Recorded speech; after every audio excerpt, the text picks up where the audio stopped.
नमस्कार। एक मुद्दा बहुत चर्चा में है, बड़ी तेजी से खबर है कि इंदिरा गांधी का तीसरा बेटा भारतीय जनता पार्टी का सदस्य बनने वाला है। तो अगर आप नहीं जानते हैं तो पहले तो जान लीजिए कि इंदिरा गांधी का तीसरा बेटा कौन है।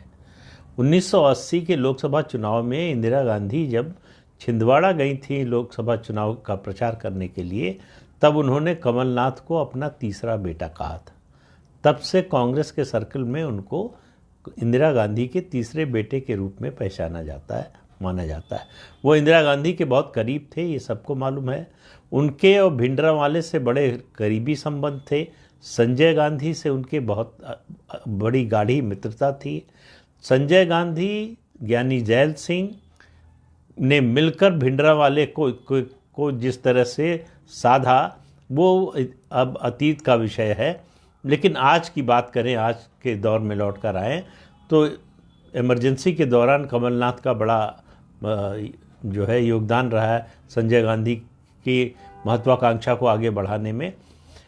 कमलनाथ इस समय कांग्रेस पार्टी के पूर्व मुख्यमंत्री हैं। 2018 में जब कांग्रेस चुनाव जीती थी तो उनको मुख्यमंत्री बनाया गया था, और जब तक ज्योतिरादित्य सिंधिया ने बगावत नहीं की थी तब तक वो मुख्यमंत्री थे। उसके बाद 2023 के विधानसभा चुनाव में कांग्रेस पार्टी ने फिर उनको मुख्यमंत्री के रूप में पेश करके जो है चुनाव लड़ा। लेकिन नतीजे आए, कांग्रेस पार्टी चुनाव बुरी तरह से हार गई, और चुनाव हारने के बाद उनको अध्यक्ष पद से, वो प्रदेश अध्यक्ष भी थे और जो है मुख्यमंत्री पद के दावेदार भी थे, उनको प्रदेश अध्यक्ष पद से हटा दिया गया। उनसे सलाह मशवरे के बिना जो है प्रदेश अध्यक्ष और विधायक दल का नेता चुन लिया गया। कमलनाथ तब से नाराज़ चल रहे हैं। नाराज़गी उनकी पहले से थी। मैं एक दो और किस्सों का जिक्र पहले कर चुका हूं। जिस तरह से उन्होंने राफेल का मुद्दा उठाया, और राहुल गांधी उन्होंने नहीं उठाया, बल्कि उन्होंने उठाने से मना किया। राहुल गांधी लगातार उन पर दबाव डालते रहे, लेकिन उनका मानना था कि इस मुद्दे का जनता में कोई असर नहीं है, जनता से कोई इसकी प्रतिध्वनि नहीं आ रही है, इसलिए इस मुद्दे को उठाने से पार्टी को नुकसान होगा, कोई फ़ायदा नहीं होगा। लेकिन ये कांग्रेस में लंबे समय से चल रही है। जो लोग पार्टी छोड़ रहे हैं, अगर आप उनकी बातों पर ध्यान दें, उनके बयानों पर, को केवल ये कहकर डिसमिस न करें कि ये पार्टी छोड़ रहे हैं इसलिए पार्टी के खिलाफ बोल रहे हैं। पार्टी के खिलाफ इनमें से ज़्यादातर लोग नहीं बोल रहे हैं। जो बोल रहे हैं वो ये कह रहे हैं कि राहुल गांधी की कार्यशैली से नाराज़ होकर या असंतुष्ट होकर या निराश होकर वो जा रहे हैं। कमलनाथ के करीबी लोगों का कहना है कि वो बहुत जल्दी ही भारतीय जनता पार्टी का सदस्य बन सकते हैं। उनके बेटे नकुल नाथ भी, जो अभी छिंदवाड़ा से लोकसभा सदस्य हैं, वो भी बीजेपी ज्वाइन कर सकते हैं। और आपको मालूम है कि कमलनाथ इस समय छिंदवाड़ा से ही विधानसभा के सदस्य हैं। अब सवाल ये है कि कमलनाथ जैसा व्यक्ति, जो संजय गांधी के समय से कांग्रेस से जुड़ा रहा, जिसके गांधी परिवार से इतने करीबी संबंध थे, वो कांग्रेस पार्टी छोड़ना क्यों चाहता है? हालांकि दिग्विजय सिंह ने कहा कि ये तो कल्पना से भी बाहर है कि कमलनाथ जो है वो कांग्रेस पार्टी छोड़ देंगे, जिनके गांधी परिवार से इतने करीबी संबंध रहे हैं। लेकिन ऐसे बहुत से लोगों ने छोड़ दिया। ज्योतिरादित्य सिंधिया मध्य प्रदेश से ही उसका सबसे बड़ा उदाहरण है, जिनके गांधी परिवार से इतने करीबी संबंध रहे हैं, उनके पिता के भी रहे हैं, फिर भी उन्होंने जो कांग्रेस पार्टी छोड़ दी। तो कमलनाथ क्यों कांग्रेस पार्टी छोड़ रहे हैं? कहा यह जा रहा है कि कमलनाथ की नाराज़गी है जिस तरह से पार्टी चल रही है, और कमलनाथ की जो नाराज़गी है, वो उन्होंने जो मुद्दा अपने लोगों के बीच में उठाया है, वो मुद्दा कांग्रेस के तमाम लोगों के मन में इस समय चल रहा है। सबके मन में सवाल है। उन्होंने अपने करीबी लोगों से कहा कि इस समय कांग्रेस पार्टी जो है वो 3 लोग चला रहे हैं, जयराम रमेश, रणदीप सिंह सुरजेवाला और केसी वेणुगोपाल। राहुल गांधी अपनी यात्रा में व्यस्त हैं, उनको पार्टी से कोई मतलब नहीं है, पार्टी के बारे में कोई फैसला नहीं लेते, पार्टी के बारे में कोई जो है वो नीति निर्धारक जो भी बातें हों उन पर उनकी कोई राय नहीं होती, लोगों को कंसल्ट नहीं करते। तो राहुल गांधी की कार्यशैली को लेकर आप देखिए कि हेमंत बिश्व शर्मा से लेके कमलनाथ अगर छोड़ देते हैं, नहीं छोड़ते हैं तो भी, अगर वो कांग्रेस में बने रहते हैं तो भी जिस स्थिति में हैं उस स्थिति में वो बहुत दिन तक रहेंगे, बीजेपी भले न ज्वाइन करें लेकिन कांग्रेस में रहेंगे, इसमें शंका है। तो बात क्या है, लोग कांग्रेस छोड़ क्यों रहे हैं? देखिए, राजनीति में कोई कोई राजनीतिक दल छोड़ने का फैसला जब करता है तो 2-3 कारण होते हैं। पहला कारण उसका होता है उसकी कॉन्स्टिट्यूएंसी, यानी उसका निर्वाचन क्षेत्र। उसके निर्वाचन क्षेत्र में माहौल क्या, राजनीतिक माहौल क्या चल रहा है। अगर उसके खिलाफ है, उसकी पार्टी के खिलाफ है, तो ऐसे लोग होते हैं जिनको लगता है कि संघर्ष करना पड़ेगा, थोड़ा समय लगेगा और माहौल फिर से अपने अनुकूल हो जाएगा, इसलिए टिके रहते हैं। कुछ लोग इस माहौल से डर जाते हैं, उनको लगता है कि अच्छा हो कि जिधर की हवा बह रही है उधर चले जाएं। तो कमलनाथ उन लोगों में से नहीं हैं। बुरा दौर देखा उन्होंने। पिछले दिनों जो है भाजपा की लगातार 15 साल सरकार रही मध्य प्रदेश में, तब भी वो कांग्रेस पार्टी के साथ बने रहे। कांग्रेस पार्टी लगातार 2 लोकसभा चुनाव हार गई, फिर भी बने रहे। जो लोग छोड़कर जा रहे हैं उनके बारे में ये कह देना बड़ा आसान है कि वो ग्रीनर पॉस्चर की तलाश में जा रहे हैं, सत्ता के लोभ में जा रहे हैं। लेकिन राजनीतिक व्यक्ति, उसकी प्राथमिकता जो है अपना राजनीतिक भविष्य होती है। अगर उसको लगता है कि उसका राजनीतिक भविष्य खतरे में है तो फिर वो कोई भी कदम उठाने में संकोच नहीं करता।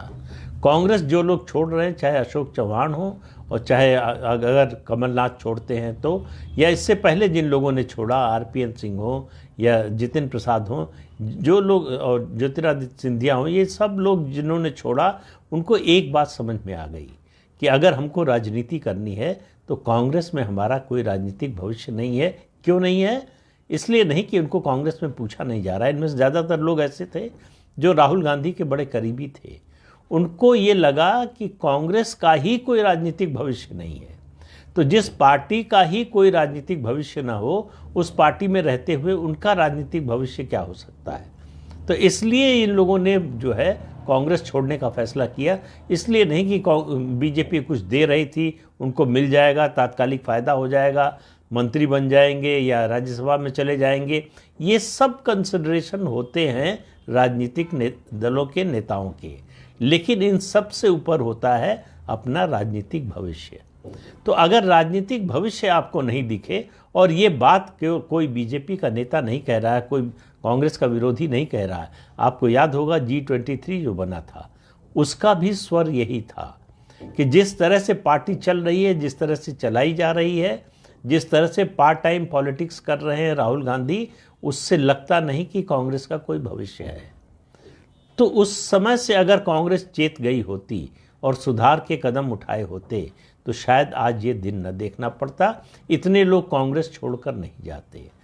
लोकसभा चुनाव आ रहा है 2024 का, लेकिन कांग्रेस लड़ाई में कहीं नज़र नहीं आ रही। जीत हार की तो मैं बात ही नहीं कर रहा हूँ कि कांग्रेस जीतेगी हारेगी, कितनी सीटें आएंगी नहीं आएंगी, ये सब चुनाव में चलता रहता है। जीत होती है, हार होती है।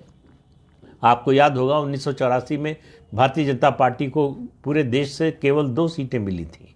तो इसलिए जीत हार कोई बड़ी चीज़ नहीं होती, बात होती है लड़ने का मादा। कांग्रेस लड़ाई का मादा खो चुकी है, उसमें लड़ने की ताकत, उसमें क्षमता, उसमें इच्छा शक्ति नहीं बची है। इसलिए ये नेता पार्टी छोड़कर जा रहे हैं कि जहां शीर्ष नेतृत्व को ही पता नहीं कि दिशा क्या होगी। अगर दिशा भ्रम का वही शिकार है तो वो बाकी सेना को, बाकी लोगों को, कार्यकर्ताओं को, संगठन को कैसे किसी सही दिशा में लेकर जा सकता है। तो कांग्रेस छोड़ने वालों का कि एकमात्र वजह जो कुल मिलाकर समझ में आती है सबको सारा विश्लेषण करने पर, वो है राहुल गांधी और उनकी राजनीति। तो राहुल गांधी और उनकी राजनीति में अगर कोई व्यापक परिवर्तन, अगर कोई मूल परिवर्तन नहीं आता है तो आप मानकर चलिए कि ये शुरुआत है। लोकसभा चुनाव आते आते और लोग छोड़ेंगे, और लोकसभा चुनाव के बाद जो है कांग्रेस में अगर भगदड़ मच जाए तो कोई आश्चर्य की बात नहीं होगी। तो इंतज़ार कीजिए। कमलनाथ के बारे में खबर सही है या गलत, अगले जो है 24 से 48-72 घंटों में ये कंफर्म हो जाएगी कमलनाथ बीजेपी में आ रहे हैं या नहीं आ रहे हैं। लेकिन ये खबरें चल रही हैं, यही कांग्रेस के लिए चिंता की बात होनी चाहिए। अभी तक कहीं से ये खबर नहीं आई है कि कांग्रेस के किसी बड़े नेता सोनिया गांधी, मल्लिकार्जुन खड़गे, राहुल गांधी, इनमें से किसी ने कमलनाथ से संपर्क करने की कोशिश की हो। कमलनाथ शनिवार को दिल्ली आ गए हैं, हालांकि अभी उनकी मुलाकात केंद्रीय गृह मंत्री अमित शाह या प्रधानमंत्री से नहीं हुई है। चर्चा बड़ी थी कि शायद आज हो सकती है, लेकिन कोई मुलाकात हुई नहीं है। भारतीय जनता पार्टी का राष्ट्रीय अधिवेशन चल रहा है 2 दिन का। हो सकता है इस अधिवेशन के बाद मुलाकात हो, अगर उनको आना है तो।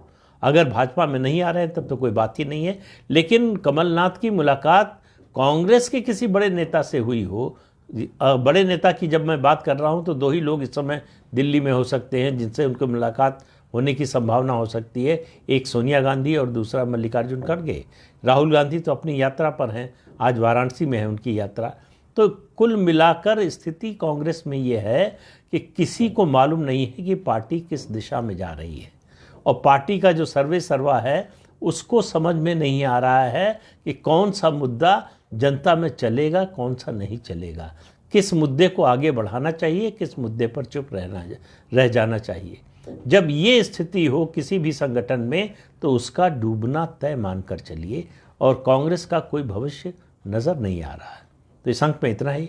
अगले अंक में फिर मिलेंगे किसी नए मुद्दे के साथ। नमस्कार।